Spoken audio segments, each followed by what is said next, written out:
যারা একসাথে বসবাস করছেন কিন্তু বিভিন্ন হয়তোবা পারিপার্শ্বিক কারণে, কাজের চাপে বা হয়তোবা অসুস্থতার কারণে বা বিভিন্ন কারণে হয়তোবা তাদের মধ্যে কোনো না কোনো কারণে মনোমালিন্য আছে, কিংবা মনোমালিন্য নেই কিন্তু অথচ তাদের মধ্যে শারীরিক সম্পর্কটা হয়তোবা হচ্ছে না দীর্ঘদিন ধরে,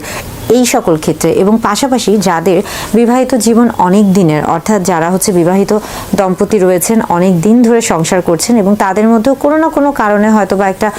মনোমালিন্য হচ্ছে বা কোথাও একটা ঘাটতি রয়েছে, সেই ক্ষেত্রে কিন্তু স্বামী স্ত্রী আপনারা চাইলে উভয়ে এই জিনিসটাকে চর্চা করতে পারেন। আমরা বারবারই বলছি বা আমি বলার চেষ্টা করছি যে শিডিউল সেক্স, অর্থাৎ একটা নির্দিষ্ট সময়কে বা একটা নির্দিষ্ট দিনকে আপনারা নির্বাচন করুন এবং সেই সময়টা নিয়ে আপনারা স্বামী স্ত্রী আলোচনা করুন। তাহলে দেখবেন যে আপনাদের মধ্যে ওই যে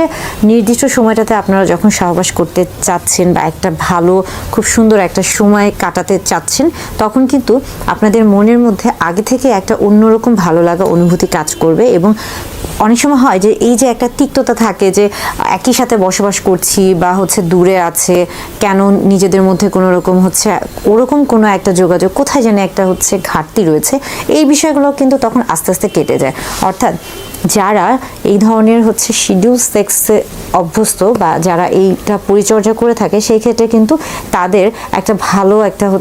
মানসিক দিক থেকে তারা যেমন ভালো থাকেন, তেমনি কিন্তু তারা শারীরিক দিক থেকেও একটা খুব ভালো একটা আমরা বলি যে কোয়ালিটি টাইম স্পেন্ড করতে পারেন স্বামী